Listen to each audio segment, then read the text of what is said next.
The rain had just begun to fall when I arrived at my son's apartment. The city lights shimmered against the wet pavement, casting distorted reflections of people rushing home, umbrellas bobbing like mushrooms in the night. I clutched the small bouquet of lilies I had brought for Claire, my son's fiancée, and rang the bell. My heart fluttered with that peculiar mixture of anticipation and unease. This was the first time I would be having dinner alone with her since the engagement, and though my son had insisted she was wonderful, refined, and kind, I couldn't shake a faint nervousness. Claire opened the door herself. She looked stunning, as always, in a fitted navy blue dress that seemed to glide as she moved. Her hair, golden and sleek, fell around her shoulders like something out of a glossy magazine. She greeted me with a kiss on each cheek, her perfume delicate but sharp, like citrus mixed with steel. "Madame Dupont," she said playfully, exaggerating the French accent as she motioned me inside. "So glad you could come tonight? Alex is running late, but dinner's nearly ready. We'll have some girl time first." I smiled politely, though something in her tone pricked me like a thorn. I placed the bouquet on the counter, where she barely glanced at it before turning away. The dining table was already set, candles flickering, crystal glasses catching the glow, plates arranged with an almost professional precision. It was clear Claire wanted everything to appear perfect. We sat together in the living room, sipping wine. She asked questions about my health, my volunteer work at the library, the small things that filled my days. I answered warmly, though I noticed her attention often drifted to her phone. Each time it vibrated, she glanced down quickly, fingers flying across the screen. Then, as if forgetting I was there, she made a call. French spilled effortlessly from her lips, her voice low and musical. At first, I thought nothing of it. I had always admired the language, its softness masking its sharp edges. But as her words sharpened, I felt my chest tighten. "Oh, elle est ici maintenant. Yes, she's here now." Her eyes flicked toward me, then away. "Oh mon Dieu, tu devrais voir ses vêtements, on dirait qu'elle est sortie d'un vieux marché de province." Is oh my God? You should see her clothes. It looks like she came from some old provincial market. The stem of my glass trembled in my hand. She thought I wouldn't understand. She assumed, like so many others, that I was just a quiet, middle-aged widow, too ordinary to know a second language. But I understood every word. She laughed lightly, covering her mouth. "It says Manny res. Il me sort comme un bon servante. Si seulement Alex voyait de quel point elle est embarrassante." And her manners! She smiles at me like some good little servant. If only Alex saw how embarrassing she is. The words cut deeper than I expected. Embarrassing a servant, a provincial old woman. I sat perfectly still, as though carved from stone. My years in France with my late husband came rushing back. Evenings in Parisian cafes, mornings in the Loire Valley. His gentle voice whispering "Je me" when he thought no one else could hear. French had once been the language of love, memory, and laughter. Tonight, it became the language of betrayal. Claire's voice grew softer, conspiratorial. "Mais peu importe, Alex est fou d'amour. Je n'ai que jour la fiancée parfaite. Bientôt sera de moi." But it doesn't matter, Alex is madly in love. I just have to play the perfect fiancée. Soon, everything will be mine. My fingers tightened around the stem of my glass until I feared it might shatter. I wanted to stand, to shout, to expose her cruelty. But instead, I smiled politely, as though I had heard nothing, as though I was exactly the fool she thought I was. When Alex finally came home, the room shifted. He kissed Claire tenderly, then hugged me with warmth. I could see the devotion in his eyes, the way he looked at her as though she were the sun itself. My heart clenched, not just from the pain of her insults, but from the fear of what she might do to him. All through dinner, Claire was charm itself. She complimented my cooking when Alex mentioned dishes I had made in his childhood. She laughed at my stories, pretending interest. But every time her gaze met mine, I saw it the flicker of superiority, the mask slipping just enough for me to glimpse the truth. And so, I said nothing. I swallowed the bitterness with each bite of roasted duck she had prepared. I let Alex believe she was flawless, let her believe I was ignorant. Because I knew something she didn't, something no one else remembered. I spoke French, and I would wait. Wait until the perfect moment. when her own words would become the blade that destroyed her. For now, I wore my smile like armor, all while the shadows of betrayal grew thicker around us. Sleep did not come easily that night. I lay in bed, staring at the ceiling as the rain tapped against the windows, replaying Claire's words in my mind again and again. Provincial. Embarrassing. Servant. Each syllable stung like a fresh wound, and yet I had smiled through it all, refusing to betray my understanding. I closed my eyes and breathed deeply, and for a moment, another voice came to me, softer, kinder, a memory so tender that it threatened to undo me completely. My husband's voice. Two voix. Ma chérie, he had whispered once, as we strolled along the banks of the Seine. You speak French more beautifully than you think. Don't be shy. Language is a gift, and one day, it may serve you in ways you cannot imagine. He had insisted that we live in France for 2 years, just after we were married. It was his dream, to explore, to soak in the art, the music, the wine. I had been reluctant at first, shy of my accent, afraid of making mistakes. But with his patient encouragement, French became the secret thread of our marriage. We ordered coffee in French cafes, argued playfully in the language of Molière, and whispered goodnight in its lilting tones. Those days had faded into memory when he passed away, and I rarely used the language afterward. My son, too young at the time, barely remembered that part of our lives. To him it was simply a detail, a story his father used to tell. No one had ever known how deeply French had become a part of me. Until now, I sat up in bed, the realization searing through me. Claire had no idea. She had revealed her true self in a language she assumed I could not grasp. And because of her arrogance, I now held the one weapon she could never anticipate. But what to do with it? The next day, as I folded laundry in the quiet of my home, I wrestled with the question. Should I tell Alex immediately? Warn him before it was too late? My heart ached at the thought of shattering his happiness, of tearing down the woman he so clearly adored. He had always been a romantic, dreaming of a love that would mirror the devotion his father and I had shared. Could I really be the one to crush that illusion? I poured myself tea and sat by the window, watching the world pass by. Claire's laughter echoed in my memory, sweet in English, sharp as a blade in French. She was cunning, yes, but clever too. If I went to Alex now, she would only twist the truth, dismiss my words as jealousy or misunderstanding. He would believe her, not me. No, I realized. This wasn't the time to confront her. Patience was my ally. I thought of an old saying my husband once loved. La vengeance est un plat quoique mange froid. Revenge is a dish best served cold. He had meant it jokingly after a minor quarrel, but now it rang with new meaning. If Claire believed me to be blind, then I would remain blind, until the moment I chose to see. That night I opened a drawer I had not touched in years. Inside lay a worn notebook, its pages filled with French vocabulary and clumsy phrases I had once scribbled in cafes while waiting for my husband. I traced my fingers over the ink, the handwriting slightly faded, yet carrying the warmth of those days. Je ne suis pas faible, I whispered aloud, testing the sound of the words. I am not weak. For weeks afterward, I began practicing again in secret. I listened to French radio stations, pulled out my old novels by Hugo and Balzac, and scribbled phrases on scraps of paper. The language returned quickly, like an old friend slipping back into step beside me. Each new word felt like armor being reforged, each sentence like a blade sharpened.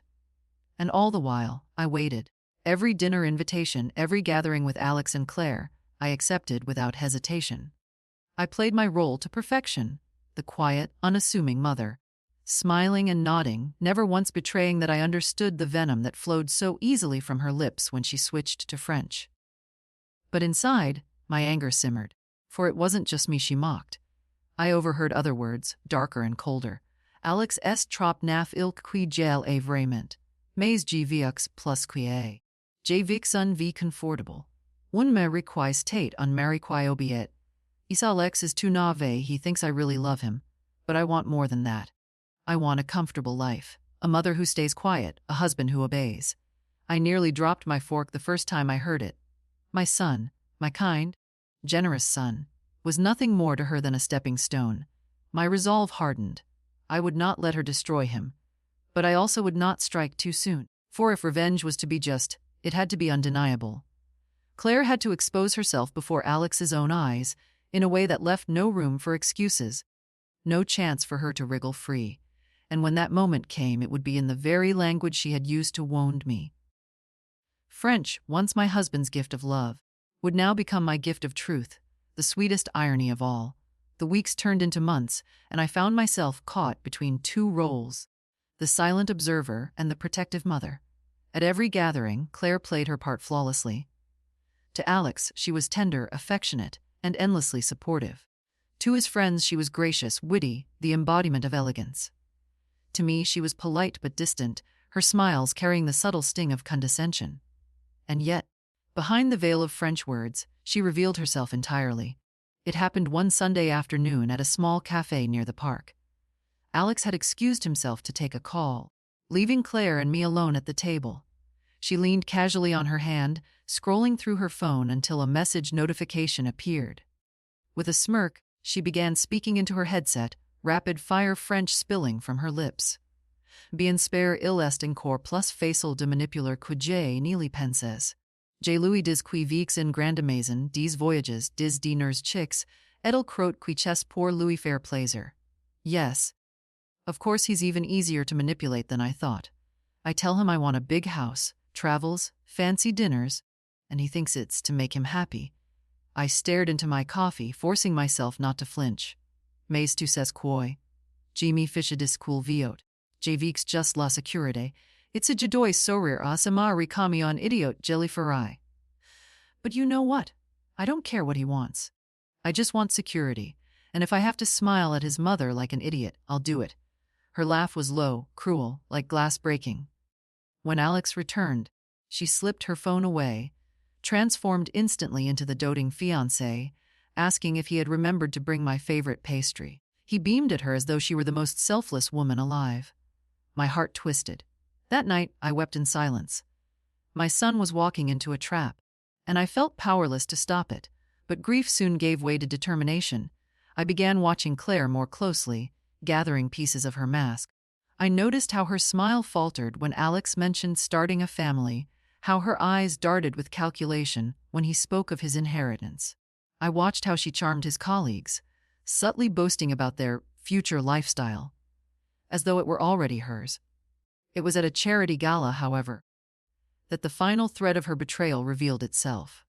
Alex had gone to fetch drinks, leaving me near the courtroom where Claire chatted with two women, both of them French. She did not see me in the shadows. Tu sais, je penses que je devrais travailler dur pour obtenir une vie comme celle-ci. Mais non. Alex est mon billet gagnant. Ça? You know, I thought I'd have to work hard for a life like this. But no. Alex is my winning ticket. The women giggled, and Claire lowered her voice further. Et se mourit mon Dieu, quel honte. Toujours si gentil, si humble. Elle ne set me pas que j'ai me mocha dal in face. And his mother. My God, what a shame. Always so kind, so humble. She doesn't even know I mock her right to her face. The women laughed harder, and Claire joined them, tossing her head back with that same cruel edge I had come to know. I pressed my hand against the wall, steadying myself. Shame. That was what I was to her. An embarrassment, a relic, someone unworthy of her polished world. But if she thought humility was weakness, she had gravely underestimated me. When Alex returned with the drinks, I stepped out of the shadows with a smile so serene that Claire faltered ever so slightly. She recovered quickly, of course, but I had seen it. The flicker of unease. That night I lay awake, the pieces clicking into place. Confrontation in private would be useless. Claire would twist the truth, perhaps even turn Alex against me. No, her undoing had to be public, undeniable. She needed to be revealed by her own words, not mine. The opportunity came sooner than I expected. Alex announced that the engagement party would be held in 2 weeks. A grand affair at a beautiful banquet hall downtown. Friends, colleagues, extended family, all would be there. Claire was ecstatic, already planning the menu, the flowers, the seating arrangements. And I quietly prepared myself for battle. I revisited my French books daily, reciting passages aloud until the rhythm of the language flowed from my tongue without hesitation. I practiced in front of the mirror, testing my expressions, ensuring my voice would carry both calm dignity and unshakable truth. This was no longer just about me, it was about my son. about protecting him from a woman who saw him as nothing more than a winning ticket, about honoring the love his father and I had once shared. Love that was real, sacrificial, and true. Claire had spun her web carefully, but webs are fragile things. All it takes is one thread pulled loose, one moment of truth, and the whole structure collapses. And I would be the hand that pulled.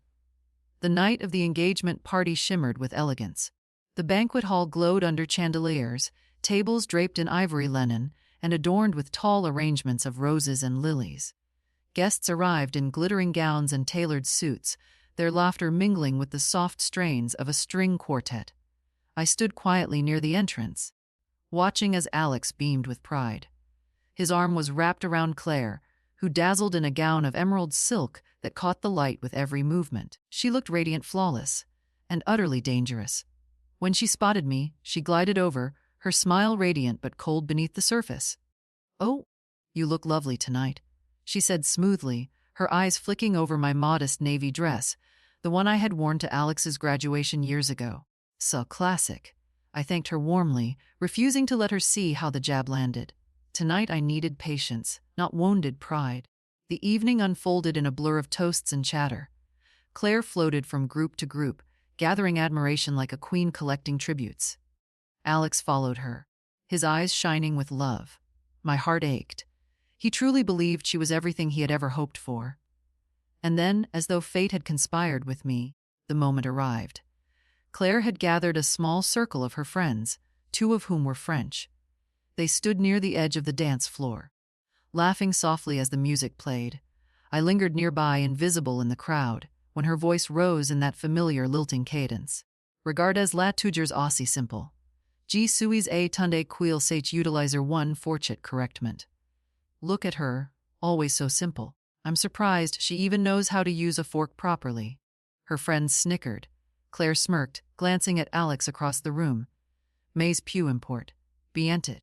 Tots quoies de Louis Serra de moi et elle disparat tra dans l'ombre aldo elle appartient. Isa, but it doesn't matter, soon. Everything he has will be mine. And her. She'll fade into the shadows, where she belongs." Laughter rippled through the group. My heart pounded, but my voice was calm, steady, and sharp as a blade. "Vraiment, Claire," I said in perfect French. "Really, Claire?" The circle froze. Claire's head whipped toward me, her eyes wide with shock. I stepped forward, my posture tall, my gaze unwavering. "Tu croyes que je ne comprennes pas? Chaque mot.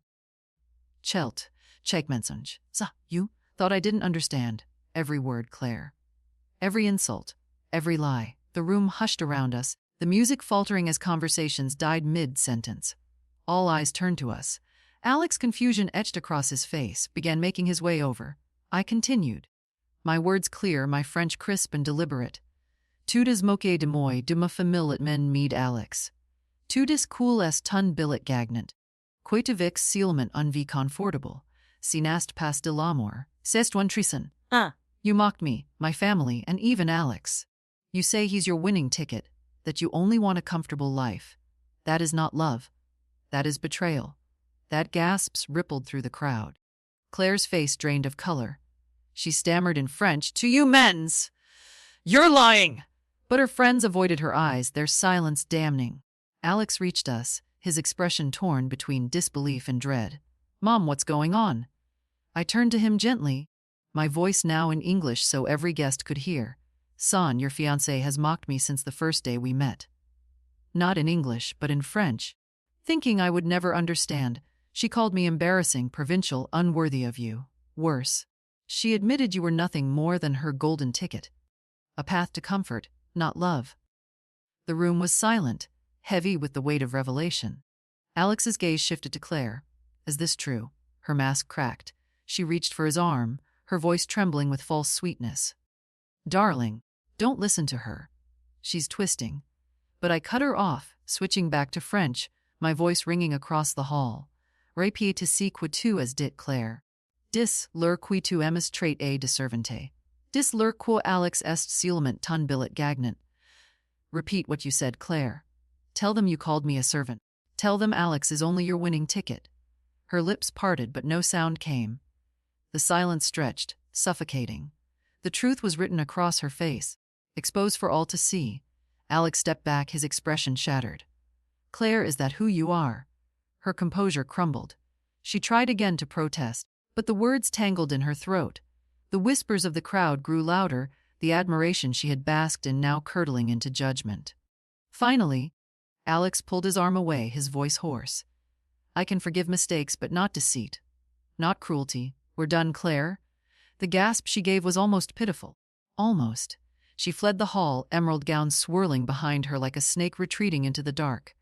I stood frozen, my heart heavy yet strangely light. Justice had been done, not by shouting or rage, but by truth, spoken in the very language she had used as her weapon. Alex turned to me then, his eyes glistening. He took my hands in his voice breaking. Mom, I didn't know. I'm so sorry you went through that alone. I cupped his face gently, my smile tinged with sadness and relief. You see, my love, sometimes silence is not weakness, sometimes it's patience, waiting for the right moment. He nodded, pulling me into a tight embrace. And as the guests applauded softly, I felt the weight of months lift from my shoulders. French had once been the language of love between me and my husband. Tonight, it had become the language of truth, the voice that protected my son and restored my dignity. And as I stood in that hall, surrounded by light and music once more, I knew one thing with certainty: Claire had underestimated me, and that had been her greatest mistake.